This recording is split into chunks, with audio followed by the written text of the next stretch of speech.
Quand on s'intéresse à la vie privée, les systèmes mobiles semblent limités. D'un côté, Android est googlisé et votre comportement analysé, ou collecté, c'est comme vous voulez. De l'autre, iOS serait le chevalier défendant vos données. Ouais, mais le code est privé, c'est délicat de s'y fier. Le choix est cornélien et pour beaucoup, cela semble vain. Pourtant, s'il y avait un autre chemin, un autre moyen, ça serait bien. Eh bien, je vous rassure, il en existe un. Et en fait, plusieurs, mais ça rimait pas et je voulais faire le kéké avec mes rimes. Trêve de lyrisme, voici mon retour d'expérience d'Android sans Google depuis plus d'1 an.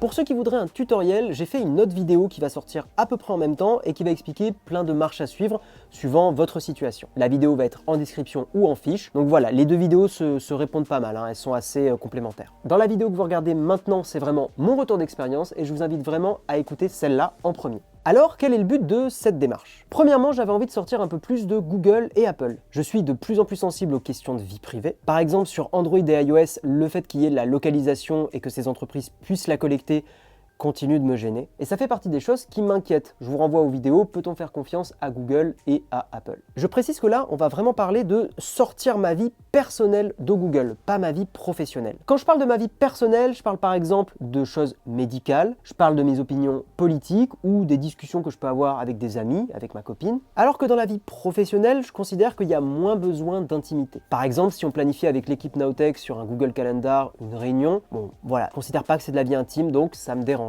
Le deuxième but de la démarche, c'est que j'avais envie de me challenger et de m'amuser. Je suis quelqu'un d'assez curieux, j'aime bien bidouiller le software, alors pas le hardware, ça c'est vraiment pas un domaine que je maîtrise. Et si ça vous intéresse, il y a 2 personnes qui sont très chouettes dans ça. Il y a Cabri DIY, on te fait un petit coucou, qui est sur Twitch et qui fait une émission en début de journée qui est très chouette. Et on a bien sûr Heliox, une youtubeuse qui parle notamment beaucoup d'impression 3D. Allez les voir et faites-leur un bisou de notre part, ils sont très cool. La troisième raison, c'est que j'avais envie de changer mes habitudes. Je me suis un peu remis en question et j'avais envie d'avoir des applications plus respectueuses de ma vie privée, si possible open source. Je voulais voir un petit peu comment tout ce milieu-là avait évolué. Et puis il y a aussi un côté de réduire l'addiction au smartphone. Vous savez, on parle beaucoup de digital minimalism, donc de minimalisme numérique. Et me dites pas minimalisme digital, sinon vous prenez les doigts digital dans la main, paf paf paf. Enfin bref, c'est quelque chose qu'on voit de plus en plus en ce moment et je pense que ça vient pas de nulle part. Je pense qu'on est beaucoup à se sentir un petit peu oppressé par notre vie numérique. Enfin, après c'est peut-être quelque chose de très personnel, mais je le vois autour de moi et je suis pas le seul.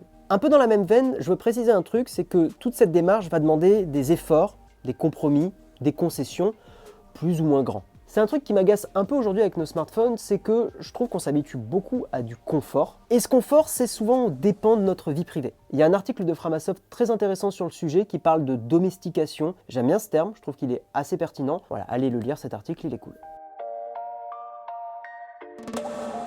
Parlons des conditions, parce qu'il y en a quelques-unes et je vais pas revenir par exemple avec un téléphone à clapper, c'est pas du tout ma volonté. Je voudrais un smartphone qui fait des photos acceptables. La photographie, c'est à la fois une passion et un métier à 20% de mon temps. Avoir un smartphone qui ne me permet pas de capturer certains souvenirs, ça m'embête. Deuxième condition, pas Huawei, bien sûr. Parce que je vous vois venir dans les commentaires, Huawei, il n'y a pas les services de Google dessus. Le but, c'est pas de passer des États-Unis à la Chine et que les données continuent d'être aspirées. Hein. Non, le but, c'est de minimiser la collecte des données. Troisième condition, je voudrais un moyen pas trop contraignant d'installer des applis populaires, typiquement celles qu'on a sur le Play Store. Pour ça, je vous spoil un petit peu, on va utiliser quelque chose qui s'appelle Aurora Store, qui est en gros un faux Play Store avec un compte Google anonyme. Ça marche vraiment bien. Bref, voilà. Et dernière condition, certaines applications doivent absolument marcher. Spotify, parce que j'écoute la musique dessus. Instagram, oui c'est Facebook, mais en fait on va isoler l'application, vous inquiétez pas. Twitch, parce qu'on s'en sert professionnellement. Lightroom, parce que je m'en sers professionnellement. Non mais je m'en sers pour faire de la photo quoi. Discord, parce qu'on a besoin des notifications pour gérer le serveur Discord de Nowtech. Et enfin, Dashlane, parce que Dashlane c'est mon gestionnaire de mots de passe. Maintenant, parlons de mon parcours et pour l'écriture de cette vidéo, j'ai préféré le faire par ordre chronologique, je pense que ça sera plus simple à suivre. L'étape préliminaire, c'est de sortir son agenda, ses contacts et ses mails des GAFAM, notamment Google et Apple. Pour ça, moi j'ai une solution que j'ai trouvée après avoir fait un peu de recherche, c'est Posteo. C'est un service allemand, respectueux de la vie privée, écolo et, gros point fort, la documentation sur le site est bien faite. Posteo, c'est payant, mais c'est 1 € par mois, je trouve ça vraiment raisonnable. Bien sûr, vous pouvez gérer dessus votre agenda, vos contacts, sinon je vous en aurais pas parlé. Et surtout, c'est compatible iOS et Android. Parce que ça, c'est un truc dans ma vie numérique que je veux, c'est ne pas être bloqué dans un écosystème. Je veux pouvoir passer de iOS à Android à Tartampion les oubliettes, qui est le nouveau système machin truc. Voilà, je ne veux pas être bloqué. Et en plus sur iOS, c'est super simple à configurer. Bref, postéo, mangez-en, c'est du tout bon.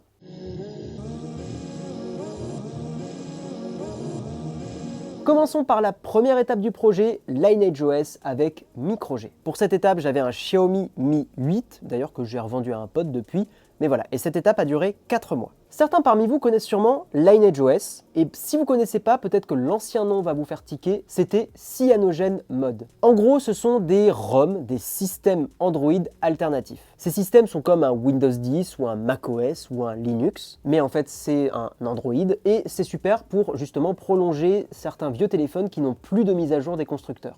On a surtout vu des vieux Samsung être comme ça mis à jour des années et des années, même après que Samsung ait décidé d'arrêter le truc, à l'époque où il faisait que 2 ans de mise à jour, même moins des fois. Donc j'ai utilisé sur mon Xiaomi Mi 8 Lineage OS sans Google, mais avec MicroG. Qu'est-ce que c'est MicroG? C'est une réimplémentation open source des services de Google. Là vous allez me faire, mais qu'est-ce qu'il dit? Mais qu'est-ce que ça veut dire? Mais quelle est donc cette sorcellerie? En gros, sur Android, vous avez déjà dû voir quelque chose qui s'appelle Play Services. Ce sont les services préinstallés de Google sur quasiment l'intégralité des Android, sauf Huawei bien sûr. Mais ces services de Google, ces Play Services, posent 2 problèmes. Ils collectent énormément de choses sur vous, même si vous ne connectez pas votre compte Google, parce que vous n'êtes pas obligé, et beaucoup d'applications les utilisent pour plein de choses différentes. Par exemple, l'API de Gmaps, en gros ça veut dire les connexions pour afficher la carte de Google Maps dans des applications, les notifications, etc. Je vous ai cité le principal. Par exemple, Citymapper, qu'on connaît bien, Jérôme en avait déjà parlé sur la chaîne, utilise l'API de Google Maps.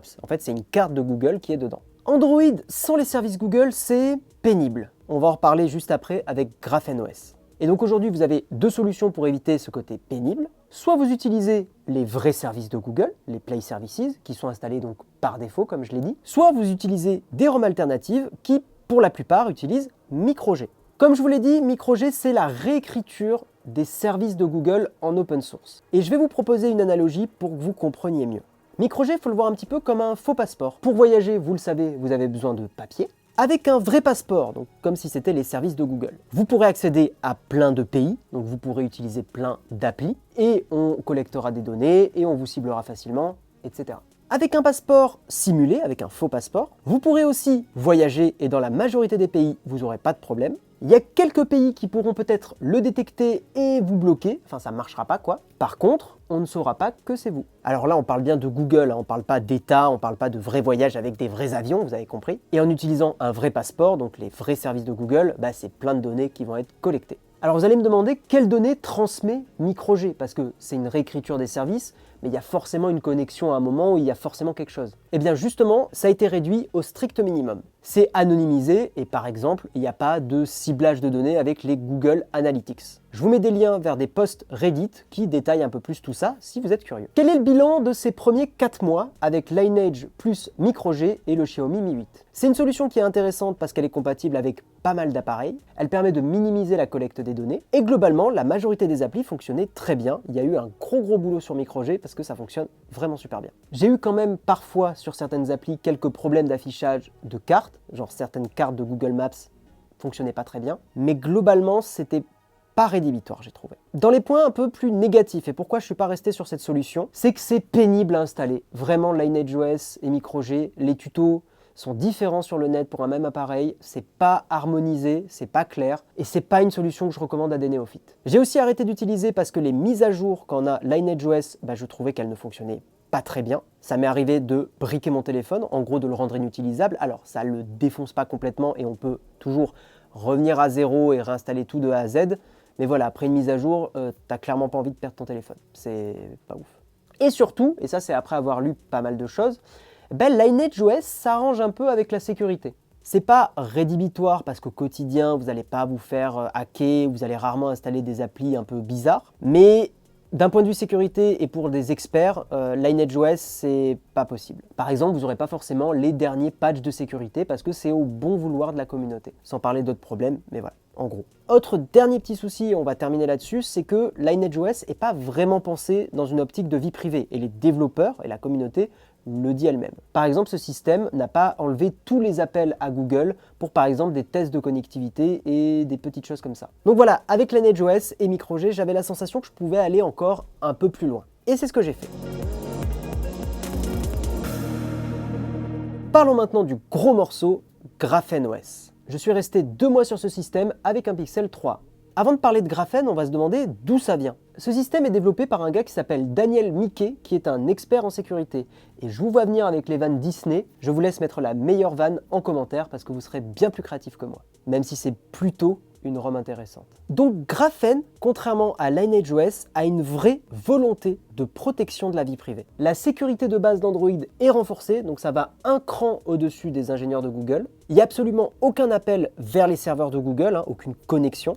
Ça permet donc notamment d'utiliser le GPS de votre téléphone sans envoyer votre localisation à Google. Je ne vais pas rentrer dans la technique de comment ils se démerdent, mais en gros, voilà, c'est le cas et ça c'est chouette. Alors, point paradoxal, je sais qu'il y en a qui vont un peu grincer des dents ou me taquiner là-dessus, je le sais.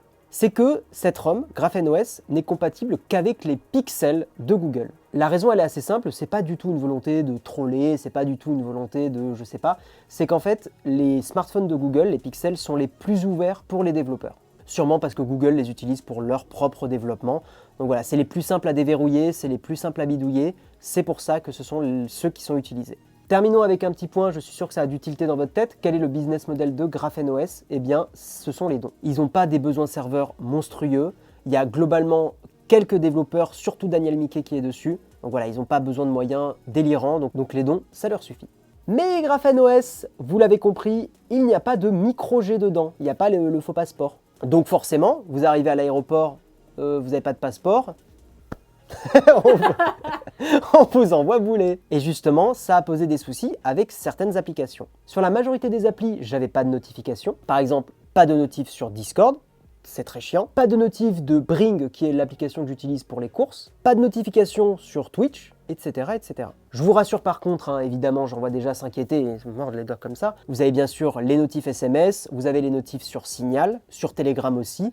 Et assez étonnamment, ça m'a beaucoup amusé, sur les applications de Facebook. Ça fonctionne. En fait, toutes ces applis-là, Telegram, Signal, Facebook, n'utilisent pas les services de Google pour les notifications, ils utilisent leur propre service pour gérer ça. Ça s'explique assez facilement pour Facebook par exemple, c'est que Facebook, si vous avez un Huawei sans les services de Google mais que vous installez Messenger, vous installez Instagram, ils ont envie que vous puissiez dialoguer avec vos amis, avec la famille et que vous receviez les nouveaux messages. Ils sont pas cons chez Facebook. Comme vous n'avez pas micro-G, autre point problématique, l'API de Google Maps ne fonctionne pas. Ça ne marchera donc pas avec par exemple Transit, qui est une appli non pas de transit intestinal, mais une appli de transport en commun, que j'aime beaucoup. Ça ne marchera pas avec Citymapper. Uber non plus ne fonctionnera pas. Je vous donne un exemple, soirée à Toulouse, en hiver, il faisait froid, donc prendre un Vélib pour rentrer, c'était un peu relou. Et sur le téléphone, avec Graphene OS, impossible de commander un Uber. C'est le genre de situation qui peut arriver et j'ai dû demander à un ami de le commander pour moi. Et évidemment, même si votre but c'est de sortir un peu de Google, Google Maps ne marchera pas. C'est assez logique. Petit bonus, une astuce que je vous donne maintenant, il y a un site qui s'appelle Plexus, et c'est un site justement qui est là pour analyser les applications qui fonctionnent avec et sans les services Google. Donc très intéressant pour voir si votre appli spécifique, alors tout n'est pas répertorié, c'est un truc communautaire, mais si votre appli spécifique fonctionne ou pas. Bilan de Graphene OS après 2 mois. Le plus gros point positif, c'est ce sentiment de vie privée protégée. C'est très agréable d'utiliser son smartphone en se disant en fait on collecte pas ou quasiment pas mes données, parce qu'après ça dépend des applis évidemment, mais voilà, on ne collecte pas grand chose sur moi. Il y a un sentiment de reprise de contrôle sur la tech. Mais par contre, même si je considère que c'est pas invivable, les 2 mois tenus avec, ça m'a pas, c'était pas ultra chiant, mais Graphene demande des compromis que je trouve surtout visible et embêtant quand on est en déplacement, quand on n'est pas chez soi. Donc c'est pas un système que je vais recommander à la majorité, mais plutôt à des profils assez spécifiques. Pour moi, un des profils qui me vient le plus en tête, c'est des journalistes qui travaillent sur des sujets assez sensibles, des militantes politiques ou autres domaines, des lanceurs et des lanceuses d'alerte, parce que Snowden justement fait partie des personnes qui ont recommandé Graphene OS. Terminons mon parcours avec CalyxOS, ça fait 6 mois que je suis dessus, avec un Pixel 4a, et c'est ce que j'ai encore aujourd'hui. D'où vient CalyxOS? Alors, ce système vient du Calyx Institute, du même nom, et c'est une association d'éducation et de recherche à but non lucratif. C'est fondé par Nicholas Merrill, j'espère que j'écorche pas trop son nom, rien à voir avec le Pokémon Marill bien sûr. Nicholas, c'est un gars qui pèse pas mal dans le privacy game, il a été le créateur d'un fournisseur d'accès internet aux États-Unis en 1995, il s'est battu contre le FBI un peu à l'instar d'Apple pour ne pas transmettre des informations privées d'utilisateurs au gouvernement américain, et pas dans un but de protéger des trucs chelous, hein, c'est vraiment dans le but de pas tout livrer comme ça d'un coup. En 2010, il a fait une présentation à une convention qui est un peu l'équivalent de la Nuit du Hack française, et il a fait cette presse donc en Allemagne. Bref, on est clairement sur quelqu'un qui est un militant pour le droit à la vie privée. Petite note, si cette présentation vous intéresse, elle s'appelle, je l'ai noté, The Importance of Resisting Excessive Government Surveillance, en gros l'importance de résister à la surveillance excessive des gouvernements. Pour terminer sur le Calyx Institute, ils font plein de trucs, ils font pas que CalyxOS, voilà, ils ont plein de domaines, mais nous on va se focaliser sur ça. CalyxOS, pourquoi j'en parle, pourquoi j'aime beaucoup? Parce que je considère aujourd'hui que c'est le meilleur compromis. Pour la faire simple, vous prenez Graphene, vous prenez MicroG, vous fusionnez les deux, paf, CalyxOS. Vous aurez un très bon niveau de sécurité et vous aurez la facilité un peu plus habituelle qu'on a sur nos Android.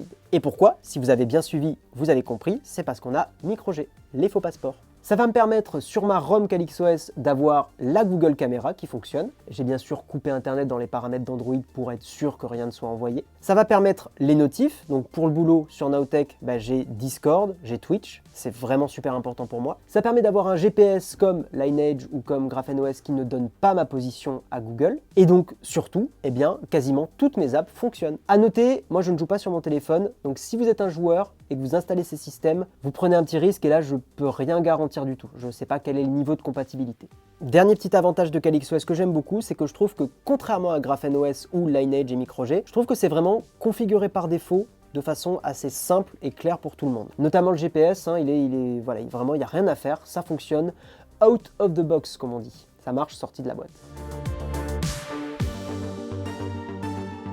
Je vais vous faire un petit bilan, un petit résumé des 3 systèmes d'exploitation dont j'ai parlé. LineageOS plus MicroG, c'est un bon point d'entrée et c'est le plus compatible avec beaucoup plus d'appareils, mais c'est pas forcément celui que je recommanderais. GrapheneOS, c'est la transition brute pour vraiment sortir tout Google de sa vie numérique. Et CalyxOS, c'est le meilleur compromis. C'est un peu la transition plus en douceur. Certains préféreront GrapheneOS. Moi, j'ai adoré cette expérience parce qu'elle m'a permis... C'est là où j'ai vraiment changé le plus mes habitudes. Mais moi, je vous recommande pour commencer plutôt CalyxOS parce que vous aurez moins de frustration, la majorité des apps fonctionnent bien et ça sera plus agréable. Parlons maintenant du cas qui fâche. Et si j'en avais pas parlé, vous auriez été un peu agacé. On va parler de Google Maps. Google Maps, pendant plusieurs mois, je me suis dit, bon, c'est bon, on peut vivre sans. Allez Guillaume, let's go. Et puis, je suis parti en voyage, j'ai fait un petit road trip en région PACA et je me suis vraiment rendu compte que là, Google Maps m'a beaucoup manqué. Pour trouver des lieux à visiter, pour avoir des avis sur des restos, Google a pris une avance absolument considérable et revenir sur d'autres services, c'est revenir 5 à 10 ans en arrière. Sans parler du GPS, que ce soit Waze ou Google Maps, parce que Waze a été racheté par Google, on se rend compte que voilà, Google est vraiment au-dessus du game pour les avis, pour la navigation, pour la carte. Alors, quelle est la solution? Quelle est la parade? Ce que je fais aujourd'hui, c'est que j'ai Firefox Focus et quand j'ai besoin d'avoir des avis sur des lieux et que je ne les trouve pas sur d'autres sites,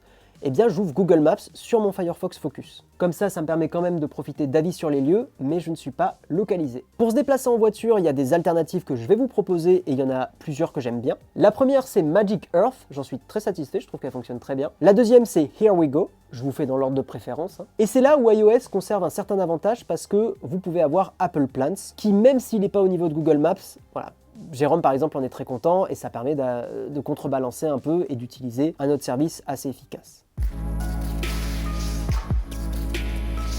Conclusion de cette longue vidéo. Qu'est-ce que je retire de positif de ces plus d'un an avec un Android sans Google? Premièrement, le plaisir et cette sensation d'amélioration de la vie privée parce qu'on a moins de données qui sont collectées. Il y a vraiment cette sensation de reprendre le contrôle, d'être un peu plus tranquille. Je trouve ça extrêmement agréable. La deuxième chose, c'est que ça permet aussi d'avoir un smartphone sans qu'on ait absolument besoin de connecter un compte pour l'utiliser. Contrairement par exemple aux iPhones où il faut absolument créer un compte iCloud. Là, mon Android, j'ai pas de compte connecté sur le système. Troisième truc que j'aime beaucoup, l'écosystème Android. C'est un écosystème, et ça parlera probablement à la plupart d'entre vous, que je trouve libre. Il y a vraiment cette sensation d'avoir un peu la main et le contrôle sur son appareil, sensation que j'ai beaucoup moins par exemple sur des iPhones. Il y a beaucoup d'applications alternatives sur F-Droid qui sont honnêtement de très bonne qualité. J'ai été assez surpris, le monde de l'open source pour les apps Android se développe très vite et très bien. Ça permet aussi d'être sur Android et bien d'avoir des smartphones comme le Pixel 4a qui ont une prise jack, qui ont aussi, avec cette pandémie, un capteur d'empreinte. Je continue de trouver que c'est beaucoup plus mieux que le Face ID. Non, je continue de trouver que c'est mieux que Face ID dans la période actuelle. On a aussi sur Android un meilleur système de notification que celui d'iOS, même si iOS a enfin groupé les notifs, celui d'Android reste au-dessus. Et on a, attendez, c'est incroyable, vous allez voir, je vais vous montrer un truc, mais incroyable, cette prise-là, de l'USB-C. C'est fou quand même. Autre avantage intéressant, l'autonomie. Tous les gens qui utilisent GrapheneOS ou CalyxOS le disent, comme vous n'avez plus les services de Google, l'autonomie est vraiment augmentée et vraiment meilleure. Je tiens vraiment sans aucun problème 2 jours avec mon Pixel 4a qui pourtant n'est pas un monstre au niveau de la batterie à la base, aucun problème. Restons dans le positif, c'est aussi cette expérience d'Android sans Google qui m'a permis de tester Signal et de l'utiliser depuis plusieurs mois, avant la petite vague anti-WhatsApp. J'ai aussi la sensation d'avoir réduit l'usage de mon tel et un usage un petit peu passif que j'aimais pas trop. C'est pas parfait, hein, attention, hein. C'est pas en installant une autre ROM que vous allez complètement améliorer ça, il y a moins d'incitation. Ça m'a permis aussi de découvrir qu'on pouvait isoler des applications avec une application qui s'appelle Shelter, j'en parle dans l'autre vidéo. Mais donc voilà, Instagram, Messenger, c'est dans un petit coin à part de mon téléphone et ça n'a pas accès à mes contacts, mes SMS, tout ça, c'est vraiment encapsulé. Et puis pour terminer, un truc qui me rassure, c'est que je ne suis pas le seul à avoir eu ce parcours. Il y a un youtubeur anglophone qui s'appelle Techlore, que j'aime beaucoup, qui a fait exactement la même chose que moi. Il a fait iOS, puis LineageOS, puis GrapheneOS, il est arrivé sur CalyxOS, et lui aussi trouve que c'est le meilleur compromis, que c'est le mieux pour le grand public. Parlons maintenant du négatif. Il faut se rendre à l'évidence, c'est quand même très dur aujourd'hui de couper toutes les applications des GAFAM. C'est difficile de couper Instagram pour des raisons professionnelles, donc niveau vie privée, c'est pas terrible de l'avoir installé sur le téléphone, même si on l'isole. Et c'est difficile de se passer du service Google Maps. L'appli, c'est pas trop compliqué, hein, on l'installe pas et on utilise Firefox par exemple, mais le service Google Maps, voilà. L'autre point négatif, vous savez déjà ce que je vais dire, c'est qu'il faut acheter un Pixel de Google si on veut vraiment aller loin dans la dégooglisation. Mon conseil, c'est d'essayer de choper des Pixel 4a d'occasion. C'est pour moi le meilleur choix aujourd'hui pour entreprendre cette démarche. Avant-dernier point négatif, GrapheneOS et CalyxOS, c'est des ROM qui sont tenus par des gens dans la communauté Android. C'est pas maintenu par des grosses équipes comme ça pourrait l'être par exemple sur un iOS. Et le business model des dons, il a des limites. Je vous rassure quand même là-dessus, hein, les gens qui sont derrière ces deux systèmes, ils sont plutôt vénères et plutôt chauds. Mais voilà, c'est pas des grosses équipes derrière. Et puis terminons sur quelque chose qui est plus global dans mon expérience, c'est que je vous ai dit au début de la vidéo que j'utilisais Aurora Store, qui est un Play Store alternatif. Un truc qui souvent arrive et qui est un peu relou, c'est que Aurora Store bug et je suis obligé de complètement redémarrer le téléphone, donc ça le fait une fois tous les 4-5 jours, pour pouvoir installer des applications du Play Store. Donc voilà, c'est pas rédhibitoire, vraiment je m'en sors très bien et c'est pas un gros défaut, mais je préférais vous le partager, donc vous étonnez pas si votre Aurora Store bug, vous redémarrez le téléphone et en général ça marche. Terminons cette vidéo sur un conseil ultime. Conseil pour ceux qui veulent améliorer leur vie privée très simplement. Je sais que il y a des gens, ils vont grincer des dents quand je vais le dire, hein, donc préparez-vous, accrochez-vous. Prenez un iPhone. Revoyez la vidéo Peut-on faire confiance à Apple? Je trouve que c'est un bon point d'entrée pour comprendre pourquoi je dis ça. Et si je devais la résumer en une phrase, je dirais que Apple, c'est pas votre pote, ils font pas que des trucs jolis, mais ils ont une posture pro-vie privée qui est assez intéressante récemment et je pense qu'on peut, à tempérer bien sûr, mais on peut globalement leur faire confiance et c'est la solution la moins pire. Et puis un autre critère et pourquoi je conseille aux gens aussi de prendre des iPhones, c'est qu'il y a la question écologique, je peux pas l'écarter. Rien ne bat aujourd'hui les 5-6 ans de mise à jour que fait Apple sur ses smartphones. Sans parler de la qualité de construction, même s'il y a eu des problèmes sur certains vieux iPhones, aujourd'hui force est de constater qu'un iPhone X va encore très bien marcher, qu'un iPhone 8 va encore très bien marcher, même un iPhone 6S ou un 7, si on change la batterie, il tourne nickel. Ma recommandation, c'est par exemple un iPhone SE 2020 aujourd'hui, je pense que c'est un très bon achat. Après voilà, je sais que vous êtes la plupart à ne pas du tout aimer Apple, et dans ce cas-là, si vous êtes motivé et que vous avez un Pixel, installez CalyxOS. Si vous n'avez pas de Pixel, regardez si LineageOS et MicroG sont compatibles avec votre téléphone. Et si vous êtes encore une fois un activiste, un militant, ou vous voulez faire très attention à votre vie privée et aller très loin, utilisez GrapheneOS. Voilà, cette vidéo est terminée, j'espère qu'elle vous aura plu, elle a été très longue à écrire, mais j'espère qu'elle a été intéressante pour vous. Je vous invite fortement à aller voir la vidéo complémentaire qui va vous donner des applications de remplacement, qui va vous expliquer un peu mieux Posteo, qui va vous expliquer comment installer GrapheneOS, CalyxOS, donc bien sûr le lien est en description ou en fiche. Dites-moi en commentaire si vous comptez faire la démarche, quelles sont aujourd'hui vos actions que vous faites pour protéger votre vie privée. Pour ceux qui ont installé déjà ces systèmes, donnez-nous aussi votre retour d'expérience en commentaire, ça peut être super intéressant de le partager avec la communauté. On n'oublie pas le like, d'aller aussi nous suivre sur Twitch parce qu'on fera une émission spéciale dédiée à cette vidéo très bientôt. On vous met la date en premier commentaire épinglé. Merci à tous, à la prochaine, ciao!